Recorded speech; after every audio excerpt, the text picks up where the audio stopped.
Ah, we are about to officially begin as I once again find my screen, and there we are. And I'm going to reduce this. All right. At 11:08, we begin the master class, Anger and the Inner Child. How to heal your heart, how to become whole, how to lead with confidence.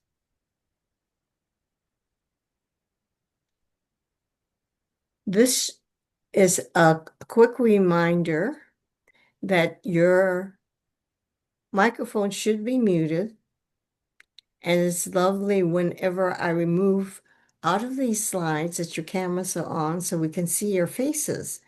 So since it's being recorded, when I move to back to the whole group, if you don't want to be seen, I'll warn you so you can stop your video. And of course, courtesy and respect are expected at all times. And your questions are always welcome. You know, I know this material very well. And sometimes it's so easy, especially the way my brain works, that once I say something very concisely, I expect everyone to get it. And I realize that that's just not how it works. You need detail. I may not have explained something clearly enough. So if you have questions, put it in the chat, and Doug will let me know that you have a question that he can articulate about any material that I am presenting at the present time, or if there's something that comes up for you at welcome, Rebecca. Please write in the chat where you're from. We're just beginning. I'm just going through the workshop reminders about questions. So questions welcome, put it in the chat, and when appropriate, I will be becoming aware of them. Because in this particular mode, I can only see the slides as you can see, and Doug will watch for the chat for anything I need to attend to. I have this to begin the official material. And I want to officially begin by creating a safe, sacred space so each one of you can feel you're like in your home. And the way I want to do this is to suggest three elements. The first is the breath. So if you're open to it, begin pay attention to your breath. Focus on your breathing, the air that moves in your body, because when you focus on your breath this way, nothing else exists but you and your breath. It's a way to get into the present moment. And in the present moment, everything is there. Everything that is possible can happen. So we prize the breath and the opportunity to be present. So breathe one deep breath through your nose and out through your mouth, possibly with a sigh. And the next time you do this, start from the top of your body, letting the breath come straight through so that you end up with your feet and moving the energy down to the center of the earth in your imagination or energetically so you feel grounded. So that's our preparation. The second preparation is gratitude. And here I get to express once again how Immensely grateful I am to each one of you who have shown up today.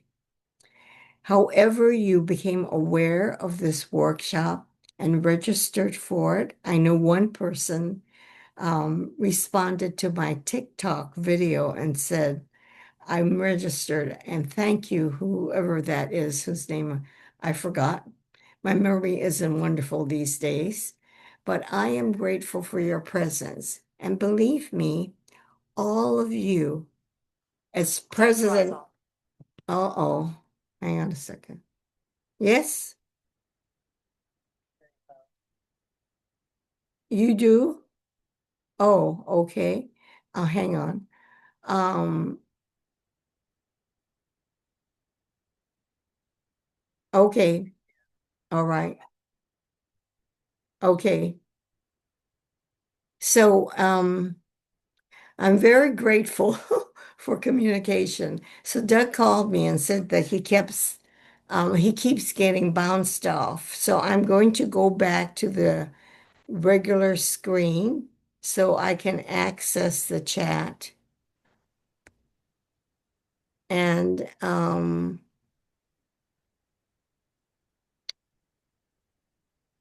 let's see, how do I do this? I stop screen share. Okay, we're all back here, everyone. Are you all hearing me consistently? Doug is the only one that got bounced off. Okay, so Doug, it's only you. All right, everything is good. Hello, are you nodding your head? Are you good? Doug, you can't hear me? So,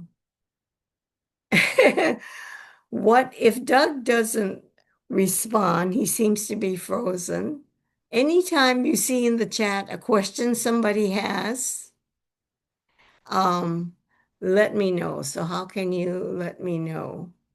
Uh, well, I'll pause occasionally and ask and get off the main screen. Yes, Regina, can you unmute yourself?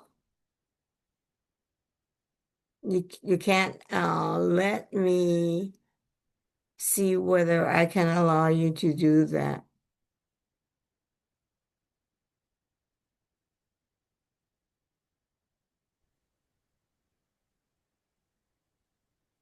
Now, these are the technical difficulties that I don't want to deal with. Notes, breakout room, show captain. Why don't I have?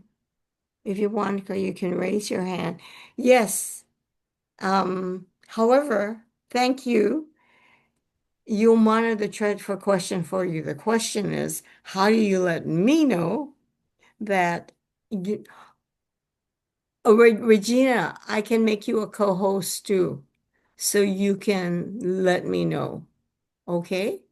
There you go.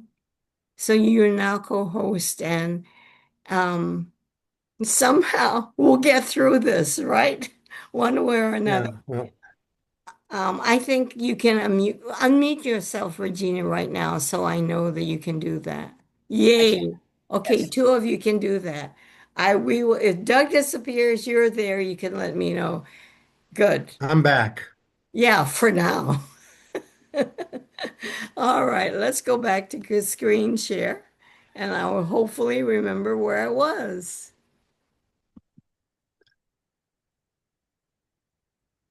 Ah.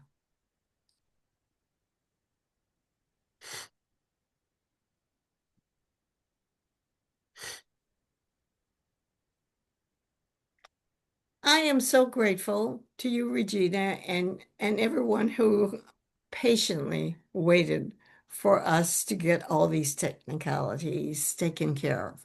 As I was saying, I am so grateful that you followed your promptings to register to be here and that you will find that whatever I say, however I say it, would be perfect for you. Not everything, but enough, because I want to channel the truth that you need to hear, because I am here as a channel of love and of wisdom. So Make sure you're being curious and not critical. Come with an open heart and your intuition, because the open heart and intuition is what this process is all about.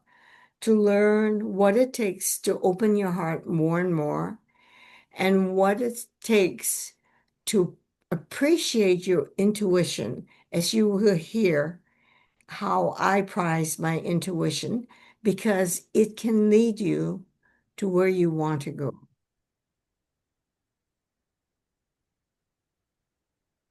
Okay.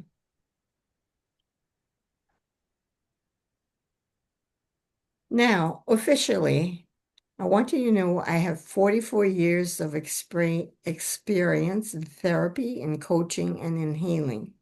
That's my official bio. I started out in 1981 when I earned my PhD in clinical psychology. I was at the University of California at Berkeley, earning my postdoctoral um, experience. And then I was hired by the counseling center there and began to work with students, clients. And I continued that work for 4 decades. In that time, especially after retired early from Berkeley, I began to explore so many things about healing, about personal development, about just to expand and gather. And I didn't really know what my motivation was. And the motivation was that I was trying to find a way to heal myself, but I didn't know that. And this you'll get in my story. So I wanted to tell you my story. This is going to be the lengthiest, I think, part of my presentation. I want you to know that I was born to a mother who was depressed, disappointed to say the least, because as a young woman, she left the love of her life. She was sent to Japan as a teenager because her aunt didn't have any children. And in the time she was there, she learned a trade and she met this young man. And they knew they were meant to be the love of their lives. But then she was called to return home to Hawaii because her oldest sister was getting married and there was no one else to take care of her 7 younger siblings. So dutifully, she returned home and she buried all her disappointment and her anger because she was schooled to do her duty. And I learned to do the same. Second incident, my twin sisters were born 2 years and 3 months after me. And I felt the sting of being left out, no longer the main one. Once more, I was on the outside, unseen, quietly aching. Even as I recall this, I can begin to feel the tears of that experience.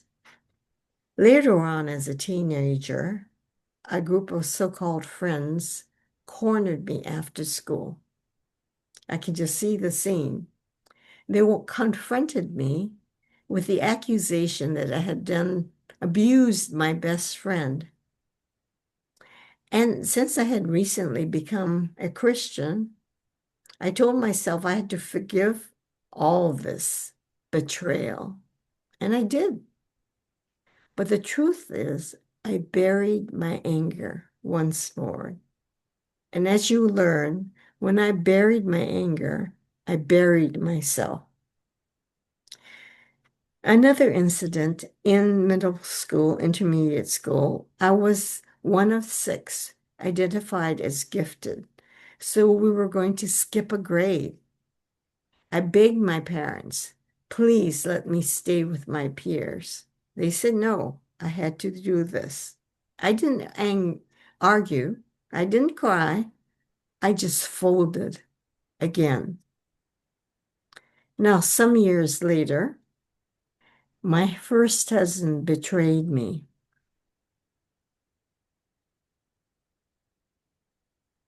And 6 years into the marriage, he let me know that we were now in an open marriage, which to him, gave him permission to have affairs. This is the first time I remember in my life being angry, but it lasted only for 24 hours because I remember just hitting him in his chest. And he said, "You're not being rational." That just clicked something in me, and I stopped being angry. He talked me out of it, and I let him. Back underground I went. Each moment was a chance to feel, to fight, to speak in these incidents that I have described. But each time I disappeared instead, not out of weakness, but survival. I stayed busy being good. I succeeded on the outside, professional, polished, productive. But underneath, I was half conscious, or even less than that, disconnected from the truth of my own heart. Then, 10 years ago, something changed. Intuition broke through my fog, the fortress of my intellect, with one clear, powerful phrase: listen to the cries of your heart. That whisper cracked something open, and it was as if was in a trance. It led me into the deepest healing journey of my life because I just followed that phrase and started writing about the cries of my heart that I could hear at that time. And it led me to heal bit by bit my heart and started my work in inner child healing. So I created a process that I articulated in the book, Listen to the Cries of My Heart, that I published a year after that. Then 5, 6 years ago, in the middle of a challenge, somewhat like this, intuition said, you need to take this training. What was this training? It was a MAP, MAP, Make Anything Possible. I had no idea what it was, but obediently, I explored, signed up for it, and 6 months later, I was a certified MAP practitioner. Now, what MAP allowed me to do was deeply heal the wounds of childhood. It helped it helped me reclaim my voice. It helped me to begin to feel my anger not as a weapon, but as a messenger. The healing helped me feel my heart not as something broken, but wise. And it allowed me to feel spirit walking with me through it all. Intuition. So I stand before you today here, not untouched by life's pain, but transformed by it. Confident, conscious, committed to love.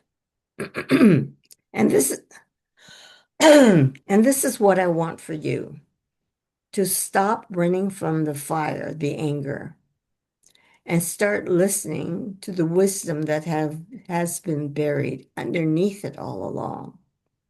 So here is where you get to use the chat. Say yes in the chat. If you can relate to being fine, successful, on the outside and feeling inside not so fine, maybe even a mess. So here, please write in the chat if this is true for you. And I'm seeing the numbers go up. Yes, Doug? Yes. Yes. Okay. And how many of you can say, yes, I admit to ignoring or burying my anger? Often, sometimes. Yes. Good. And as we explore more, maybe you'll begin to see the ways in which you have moved away from your anger. Good. Yeses are coming in. Thank you. And I don't know, like me, whether you can admit to this, but say yes in the chat if you feel sometimes you're not fully present, that you're unconscious, that you've dissociated, left your body, or somehow not fully present. So I'm seeing, A number of yeses have shown up. thank you. I appreciate that.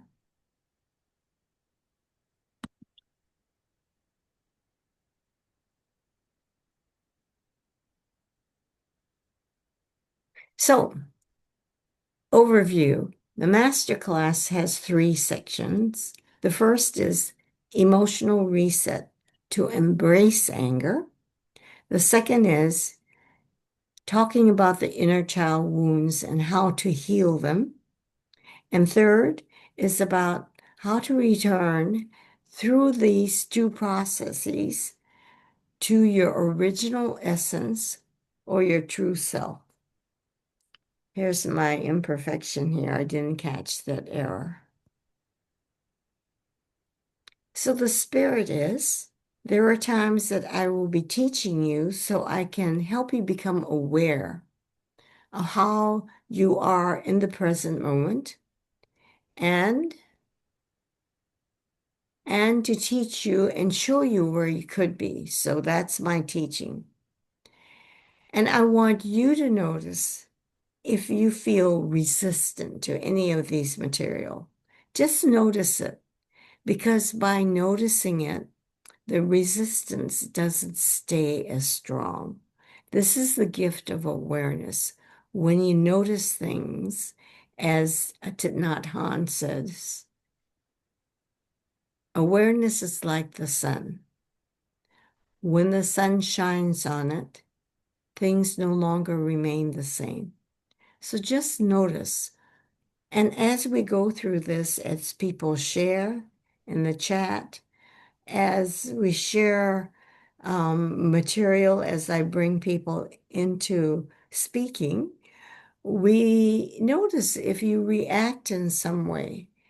Any reaction is welcome, as you will learn in the first section. Having anything happen that closes the doors for you, resistance, and you don't notice is something we want to change. Finally, there will be self-reflected pieces, not very long. Well, you will have a minute or so to answer some questions. This is where you take the time for yourself, involve yourself with the material, because that is an experience you can take away. The intellectual stuff that you'll get lasts only so long. It might inspire you. But when you do the self-reflective pieces, it becomes part of you. And that you can take away, and it can be your gift to yourself. Here's a first self-reflective piece. What did you learn about anger in your childhood? Yes, go back to childhood. Was anger scary? Was it hurtful? By your parents' example and others in your family? Were you taught to hold anger in and then maybe not be able to hold it and then explode with anger? Or did you learn to bury it like I learned to bury it? So I'm giving you all at least a minute to think about this and write what you learned about anger in your childhood.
Okay, you've had your time. And now I'm going to ask you, Can I mention what people said? you can. Uh, Regina says neither parent modeled healthy ways for managing anger. Anger was explosive and abusive. It was scary. I learned to lash out with my anger. We didn't talk about it, just reactive. Before her, Florrie said my childhood was always anger, but I learned to bury it because I wasn't important enough or it didn't matter. Everything was shoved down. Sarah W. said violent and destructive, mine not allowed, punishable with shaming and violence. Parrot, it was, Ashita said, it was hurtful and scary in my childhood. I was always told to let go of my anger.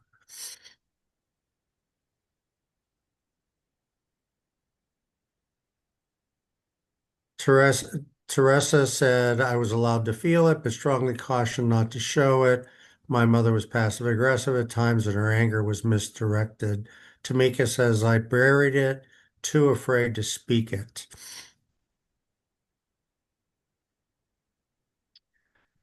Saida, and I hope I'm saying that correct, said I have often seen my parents get angry with us or with each other, but I was never allowed to show anger as I was the kid and they were the adults. My feelings or anger was never validated. Abigail, they just keep coming in. Alana says anger in my childhood was painful. I exploded at school as I was bullied, but fought back with fighting. Learned it was the only way to express myself.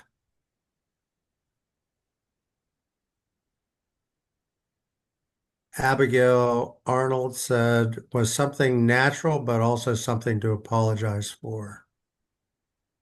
Okay, so we have lots of rich comments, which you all can read in the chat. And I will have a copy of all that and will relish reading all this, but I'm aware of time, so I need to move on and see and do the rest of this. So this is the part I want to talk about the emotional reset of all negativity. Just as a huge umbrella, what I like to have for myself and encourage my clients and students to adopt is seeing any distress, upsetness, fear. anger, sadness, and any flavor of those feelings as a call for attention to say, this is about you. It's not about the current situation of the person who made you angry. Like you can read the news and think, oh my God, what's going on there in the world, at this school, all of that. And get angry and however you handle the anger. But if you were to look at the anger as being a signal from your heart, you may see that there is an opportunity to learn something about yourself and an opportunity to learn and grow. So, in general, the emotional reset for all negativity is not to deny, run away from, go sink into depression, or accumulate anger to burst out, or to be sad and cry and so forth. But the new way, which takes some time, is with anger especially. If each negative emotion was a message from your heart, and anger was a no from your heart, does that give you a different view of anger? You know, emotions are funny things. You're not taught by your parents who don't know really, or anyone around you, how to deal with your feelings. Sometimes you don't even know how to label them, you just have them. And gradually you become acquainted of how the world labels, names, feelings. And then you enter school where there is zero, for the most part, emotional education. You're just left there to figure things out on your own and survive. But since school is so much about filling your head, there's not much time, attention given to taking care of your heart. And emotions are all about your heart. So here is my effort to add or begin your emotional education. Anger's message is a no from your heart. Okay?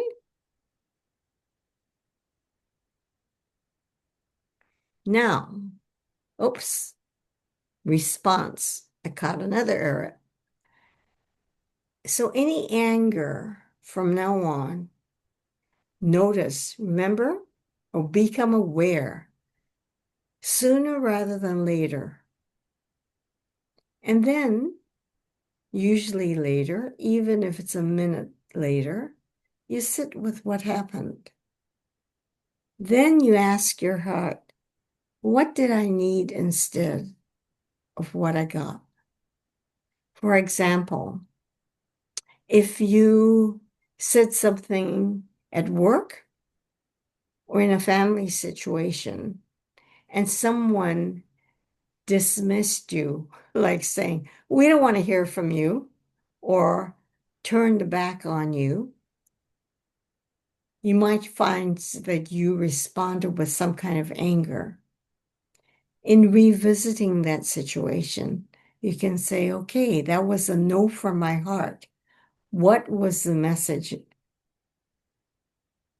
What did your heart need instead? So I'm going to have another self-reflection piece. Remember a recent incident of your being angry. Big anger, small anger doesn't make any difference. You have a minute to sit with the situation. And in having the context of being an angry situation, ask your heart, what did I need instead? And then listen for the message you get from your heart. So I'll give you about a minute for this self-reflection, and let's see what gets discovered. I'll begin the timer.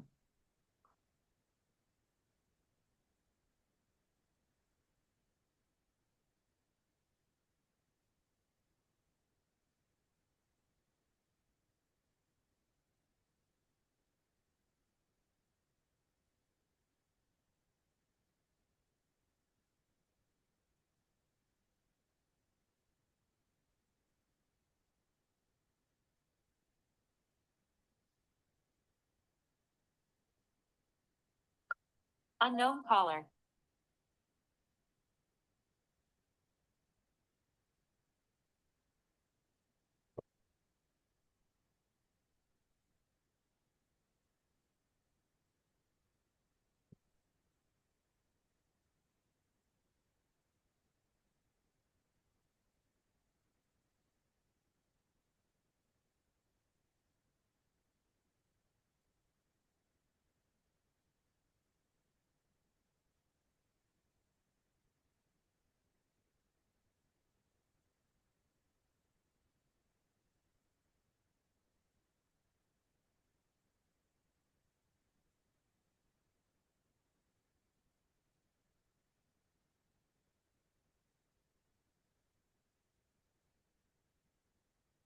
So I hope you had enough time to digest a situation of anger.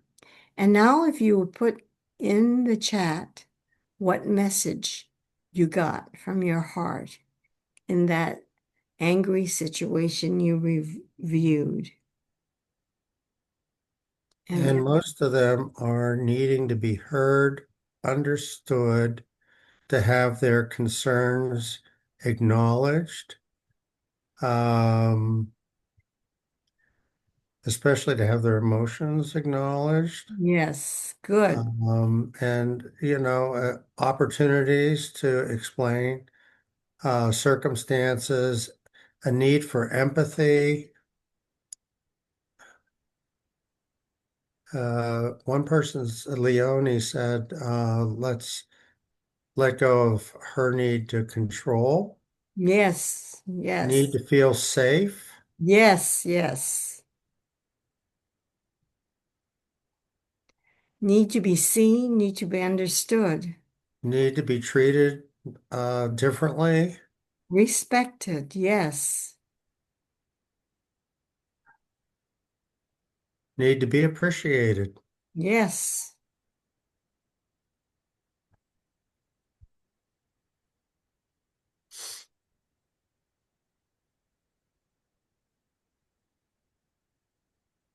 So the messages could be any variety of these that I've listed here. Respect, being seen, understood, feeling safe, protected, feeling connected, feeling loved. The last one possibly is universal. Whenever we're angry, at bottom, we don't feel connected with the person. We don't feel love. And this is all pointing to inner child wounds. We need to feel safe. And the person in how they were reacting, like controlling, doesn't make us feel safe.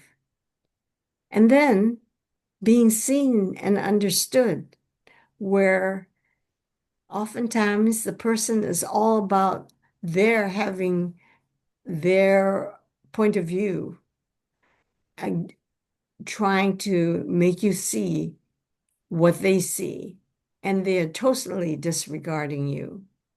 No respect. So these are some ways I think you might have found in the messages from the heart. Hmm. Somehow there is, oh. So listening to your heart's message, importantly, aligns you with your heart. Do you see that?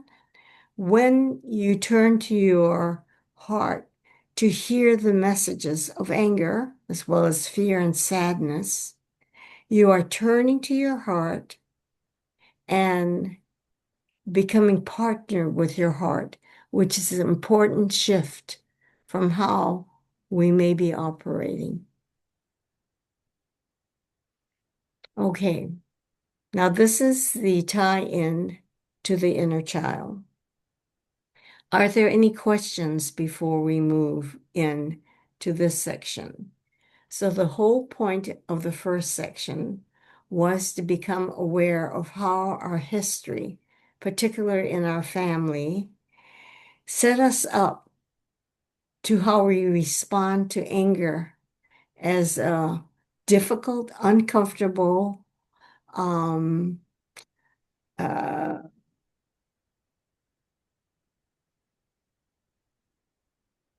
an emotion that we don't know what to do with. And typically we deny it, we stuff it, or we try to stuff it for a while and it explode. All of this lets anger just kind of have its way, whatever that way you learned. And the reset is pointing out a way to begin to reschool yourself regarding anger.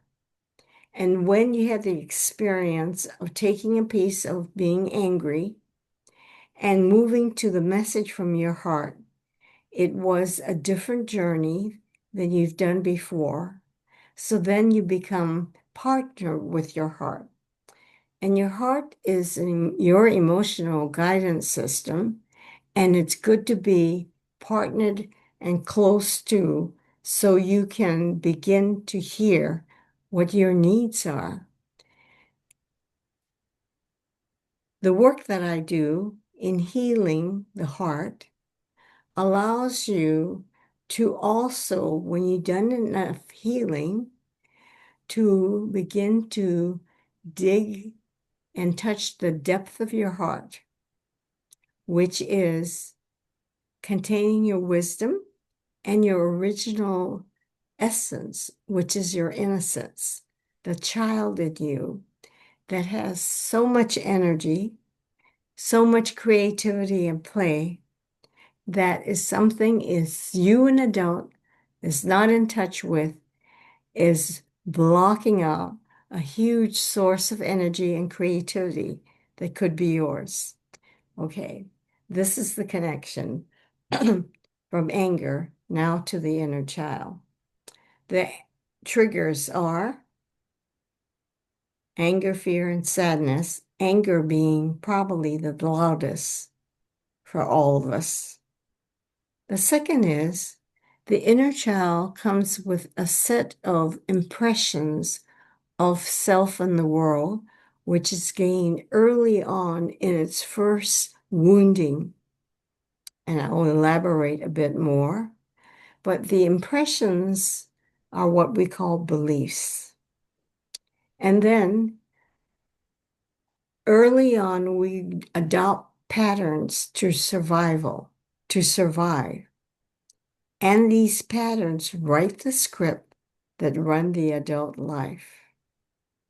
But because if I did a segment and all the possible 10 possible patterns that you could be running, you'll say, yeah, I do that, I do that. And some of you may recognize that you follow these patterns, but it's very difficult to change because it goes back to a childhood wound that adopted that pattern for survival. So, one way of looking at it, for the most part, we are living to survive. We are not living to thrive.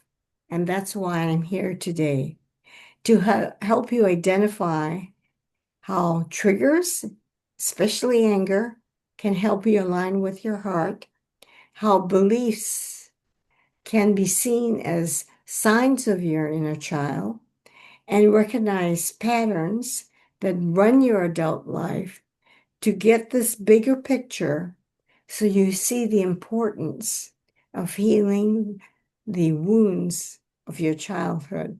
So instead of merely surviving, you can thrive. And the patterns of survival are pretty sophisticated. We can get very far in life with our patterns of survival.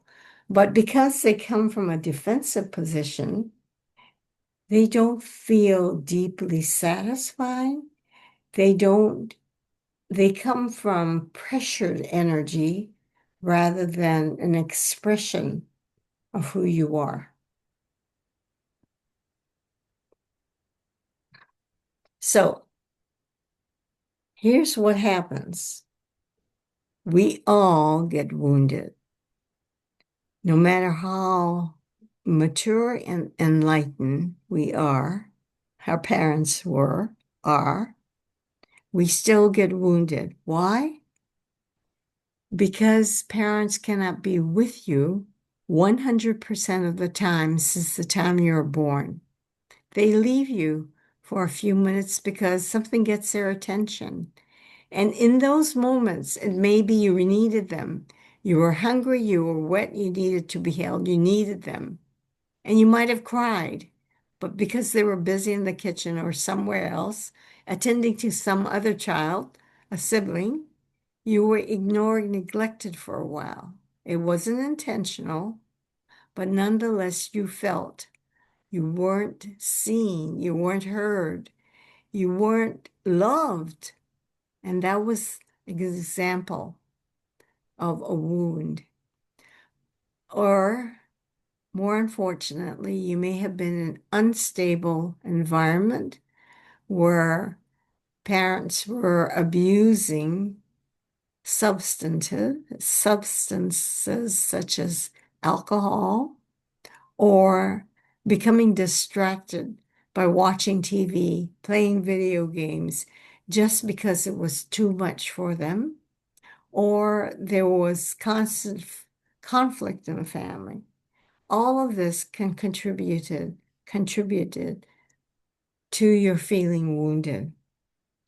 And when you're wounded, these impressions are formed. I'm not enough. If I were enough, someone would be here. Or my feelings don't matter because I can scream out or cry and still get ignored. And the impression I get, my feelings don't matter. And then a bigger inner child belief is I am alone. I've got to do this life myself. And there are many more inner child impressions and beliefs.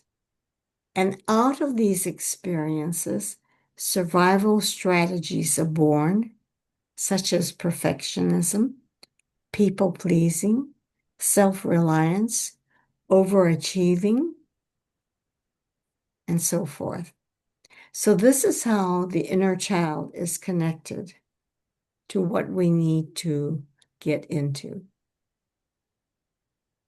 So, this is a summary of what I said.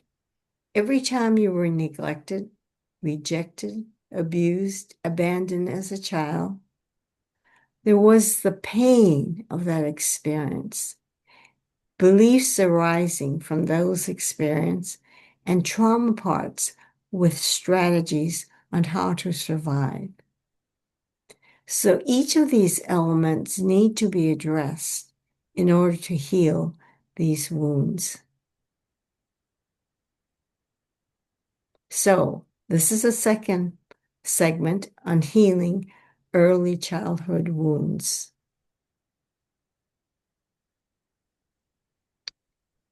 Healing the inner child, we do it with our conscious mind, and we don't realize that so much is subconscious.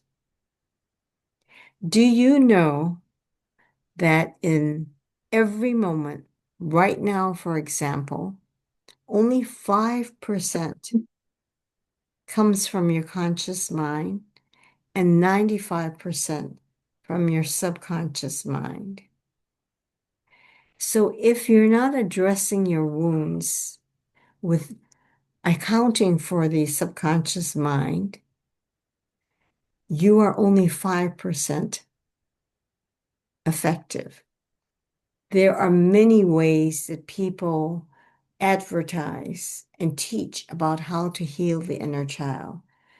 Thousands of coaches out there, meditation books, journaling, all that. And yet, many don't address the subconscious mind. So I want to introduce you to the importance of the subconscious mind. The subconscious creates your reality 95%. And it's part of us. It's the part of us that has all our natural physiological functions going on, our heart beating, our breathing, our digestive system. And it's responsible for uh, your thoughts, your habits, your emotional responses. So, and unless you have a way to move into the subconscious, you're going to be only 5% effective. Have you noticed any kind of habits you have? Habits are unthinking actions, series of actions. My favorite one is to be driving, and suddenly I realize I'm where I'm supposed to get to. But how did I get there? Because I was thinking about something else. The subconscious drove. That's the answer. So subconscious can be very helpful. So what does the subconscious contain?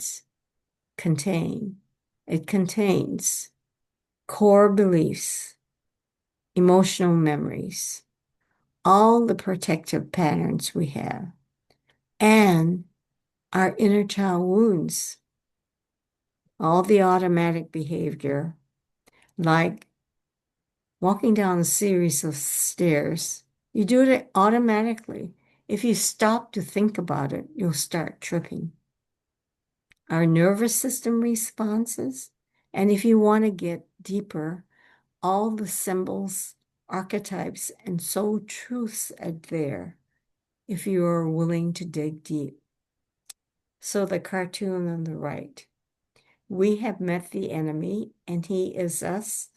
What I meant for this to show is that the subconscious can be what we're fighting against unless we find a way to befriend our subconscious.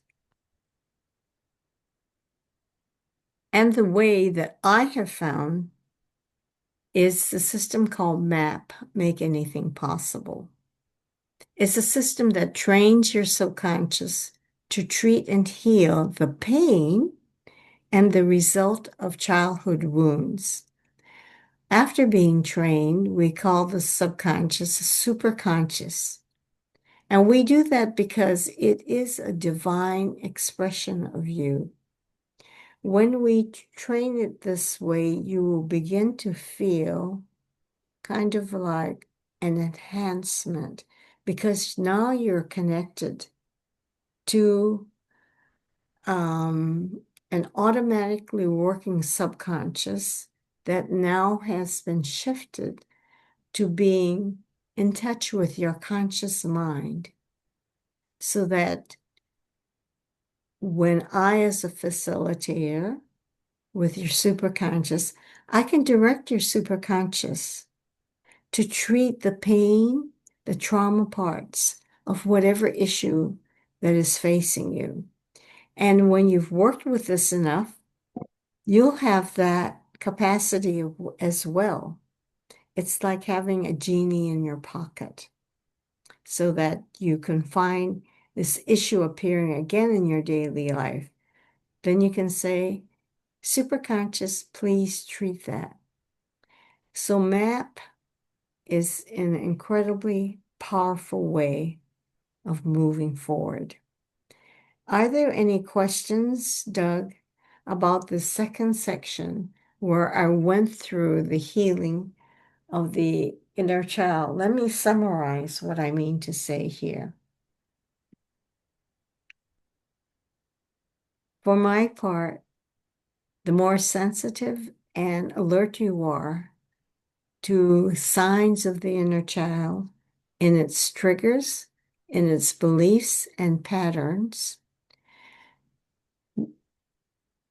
and know its importance, you are beginning the process of healing because you will see how what you see, the lenses that you wear, and the beliefs and patterns that dictate Your responses in the world come from your inner child.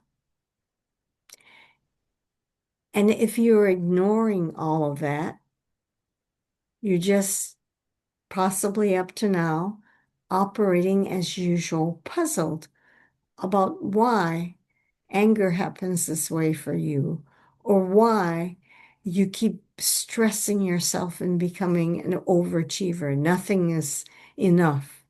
Or you find yourself people pleasing, where you are so busy taking care of everyone's needs that you don't have any time to take care of your own constantly. So you're constantly feeling drained. When you're at work, come home from work, you're drained because you took care of everything. So you might have this super responsible piece that feels that whatever's in your scene, you need to fix and be responsible to get to operating well. Patterns like that. So if you're not aware that there is a source for them, you have no way of changing how you live your life and how you see your life.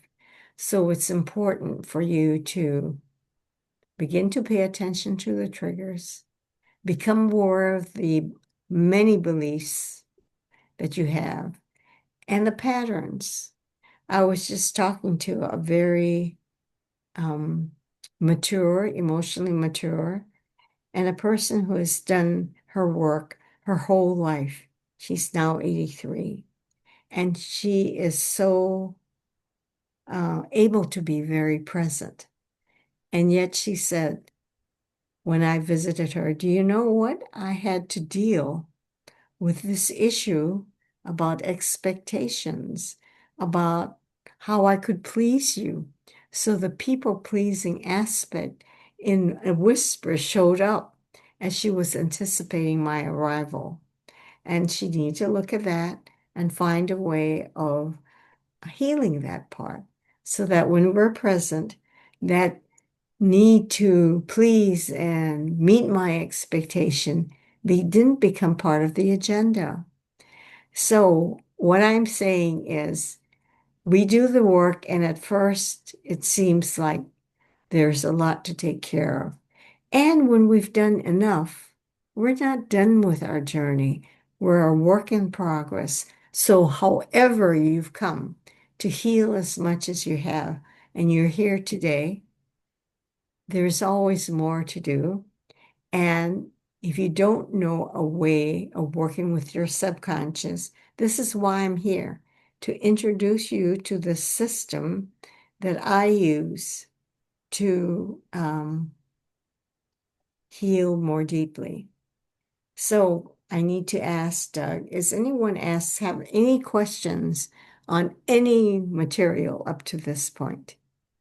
Ambuka asked, how does it work? That, Referring to that. how does it work? When I have a session, I have a person view an 18-minute video called Intro to Map, where they are briefly describing how the system works. And it's a nice overview. And is that available on YouTube for people to view? No, it's something that I send you, which we can talk about, how they can um, get in touch with me and get introduced. So when somebody is interested in a treatment like this, I send them this 18-minute video. And then in the first session, I spend 10 minutes. Yeah, just take 10 minutes because your subconscious is very, very bright. And I use different ways of training the subconscious on how to diagnose and treat. And when I'm completed with that, the subconscious has now become a superconscious, able to treat. So then I work with the client and say, what is it that you want to work on today? And I get their agenda and I ask questions to find out its history and its effect on the adult at the present time, on the client. And then I might also ask them to say, okay, right now you experience going to work and forcing yourself there because you have a dread that someone's going to find you out. So you have a lot of fear and anxiety. So give me a number from 0 to 10. 0, not at all, and 10, extremely distressful, where you are when you think about that. And they will say something like 9 or 10. Okay, so we start there, and I begin to ask superconscious to treat from having talked about different elements of that current situation as well as past situation. So I might say, all right, when did you feel this way before? When did you first experience feeling fearful about who you are or how you show up? So I get as much of the relevant history. And then I ask superconscious to treat the very first original experience of being hurt this way, the pain of it, to neutralize it, and to treat whatever happened, the beliefs that arose, the patterns that were adopted. And I do this in a certain series of a command as completely as possible. Now we have this command that includes getting in touch with the timelines or the generations on both sides, mother and father side, to treat how that issue may have been part of their inheritance in the DNA. And superconscious can also treat that. It can also treat any suggestions of past life. It occurs to a person, anything like that. Superconscious can treat so much. And the practitioner, me, will, in discussing with you, learn all the relevant things that need to be treated. This process is done really well when people can turn and listen to their intuition as I am listening to the intuition. So I get all the clues about how to ask superconscious to treat.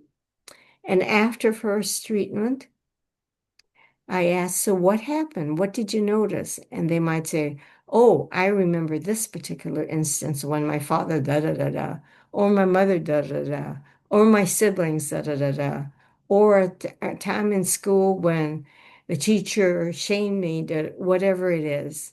So we have superconscious treat that and any other experience in their life related to that. And so we move through gathering more and more to treat. And then occasionally pausing and saying, okay, this original thing that was an issue for it, look back on it. How would you rate your distress now? And they would say something like, oh, it's down to maybe a 7. All right. Well, let's treat more.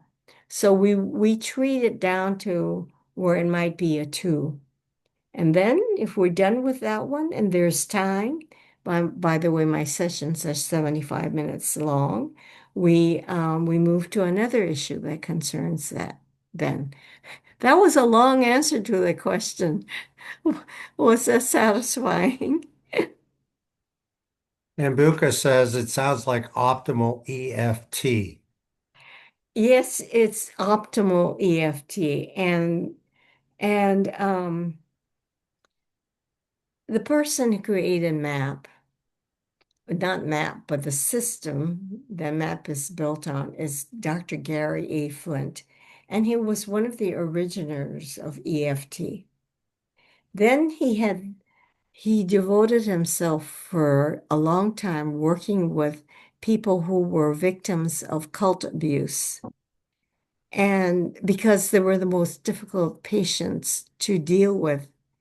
And he had the ingenious idea of interviewing their subconscious. And all these interviews taught him about how to heal using the subconscious.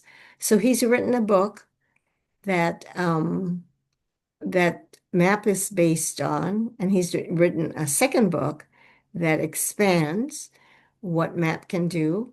But that's where the material comes from. It's an expansion of EFT. It's much more, well, in some ways, EFT is beautiful in that, you learn the system, you can work it yourself. MAP is something you really get introduced to and feel the power of having a second person, the facilitator there, because one person can only do so much. Two people, there's a partnership of intuition, a partnership of two superconsciousness, so that so much more can come into the treatment that one person can't figure out on their own in US with EFT. So that's one way I respond to the similarity and differences. Thank you for that question. Any other questions? Hey, we're down to the end of the hour.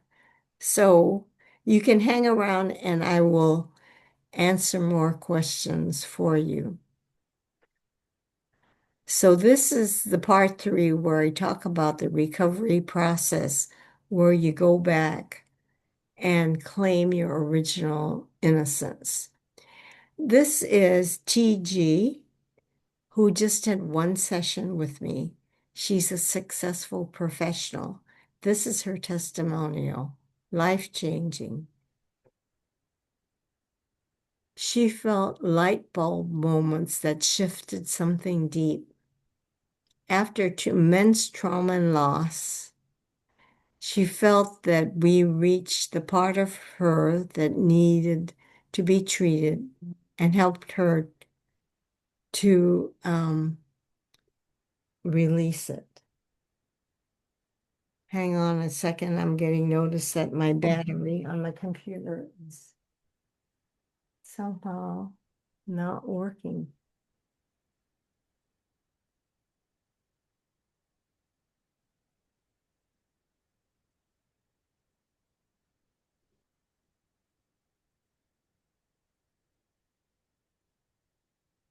I don't know whether I'm now at the end of, at a place in my presentation where I'm not going to, I'm trying to find an outlet that I can get. And I'm gonna put the information down about your Breakthrough uh, system. breakthrough session.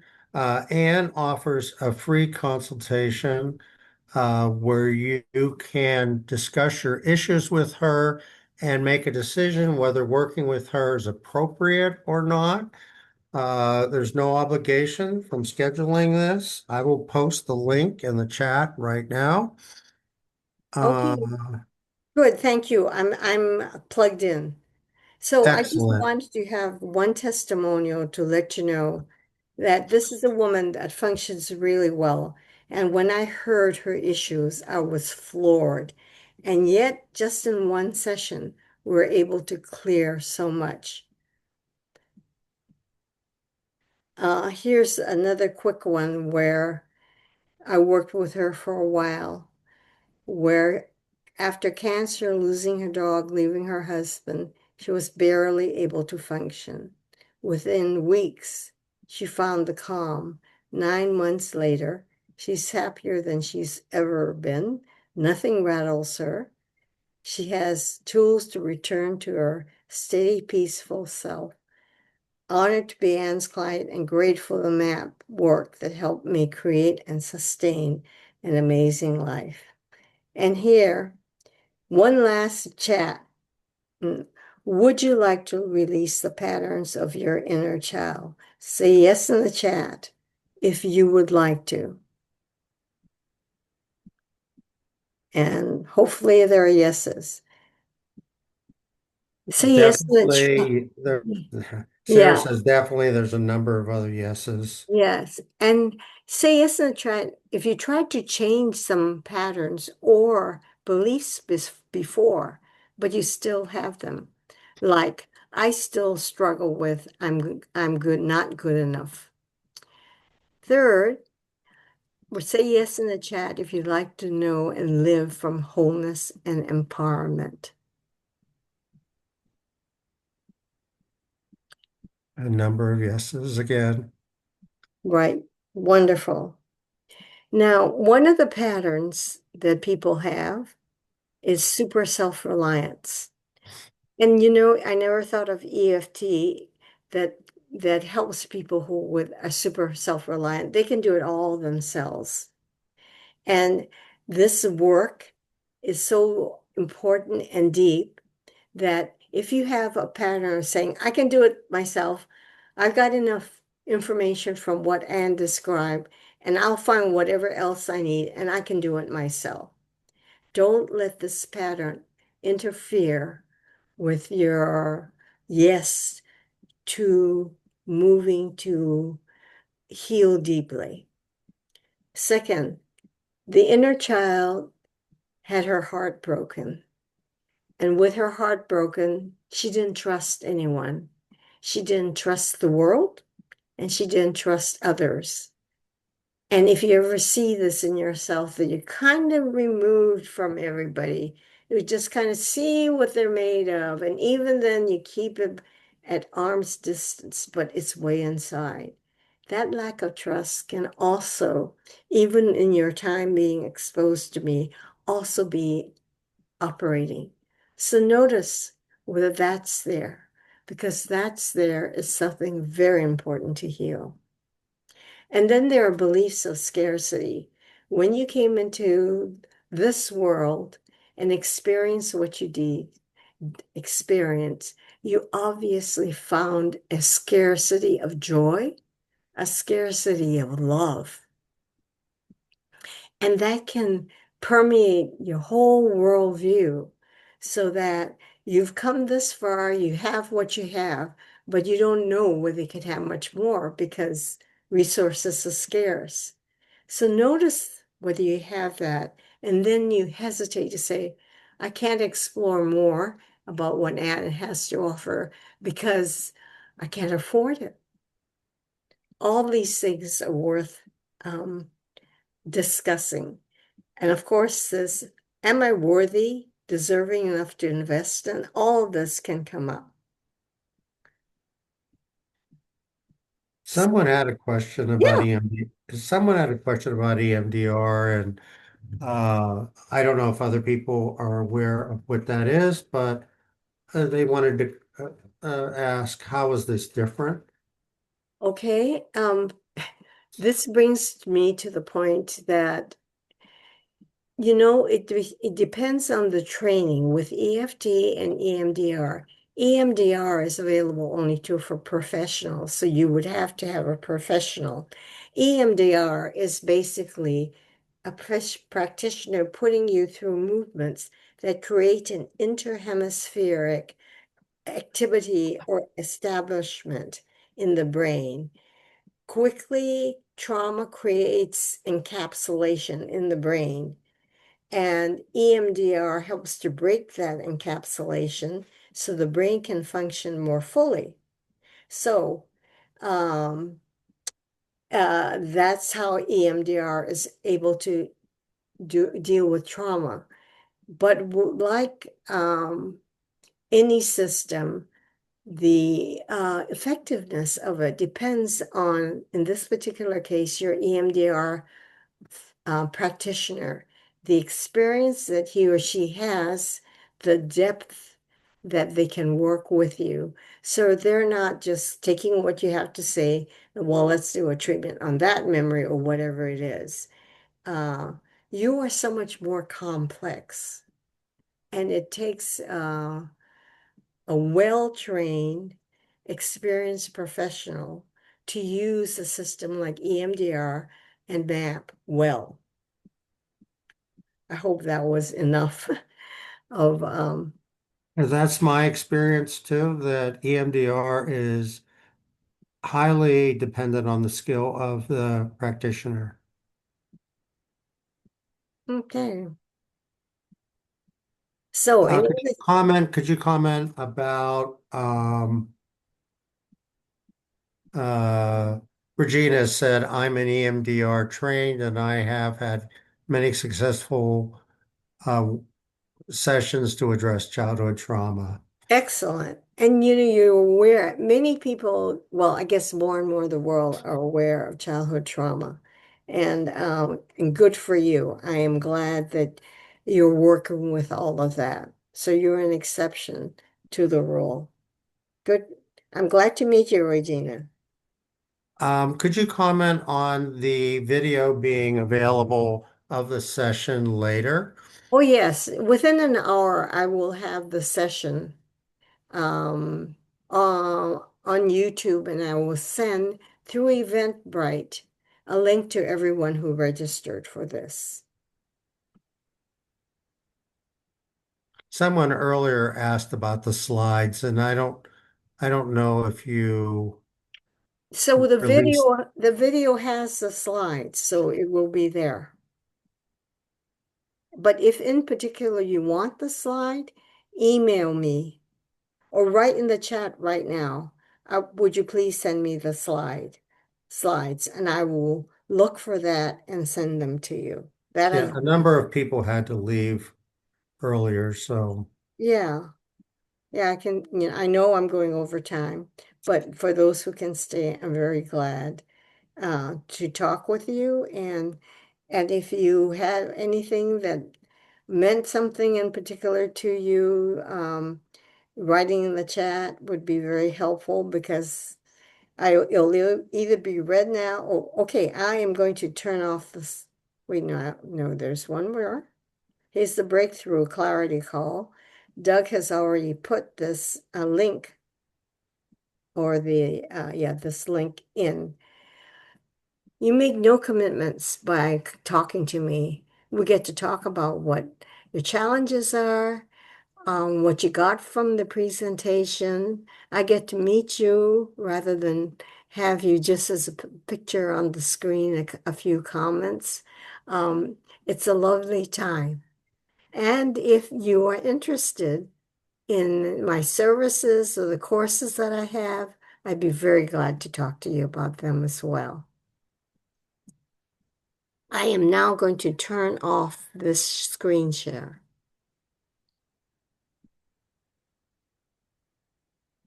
Ah, hi everybody.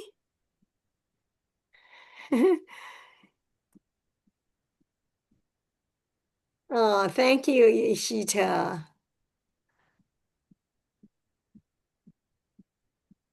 Any more questions? Thank you for hanging in through all of the stumbles that happen. Wonderful. Yeah. Please don't leave me high and dry. Schedule something so I can connect with you.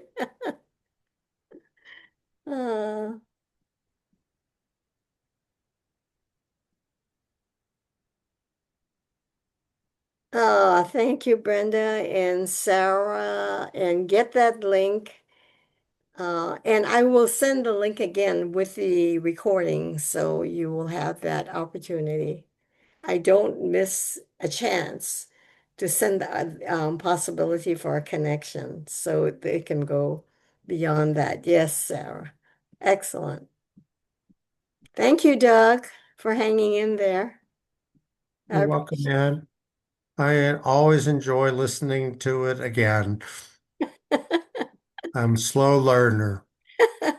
Yeah, we already established that. Uh, but you're moving along. Oh, thank you, Ashita. Bless you. God bless you too. God bless you all. I can feel Spirit saying blessings to all of you. Yes. And that's maybe a final piece that I can say that yesterday or the other day, well, it doesn't matter. Um, if you feel intuition or any impulse that says, I'd like to connect with her, pay attention because that's why I'm here to respond to any calling that you have to connect in this way. That's why I'm showing up in the world to answer the call from any of you to join with you, to walk with you. Leonie or Leonie, you're very welcome. Very, very welcome. So have a beautiful rest of the day. And I did not know until I put 7-Eleven on the screen um, that today is 7-Eleven day. 9/11. I always say that. Doug had to correct me. 9/11. And here in this country, 9/11 was a devastating. So, um, a person who I mentioned I visited who went to who wrote the One with God books.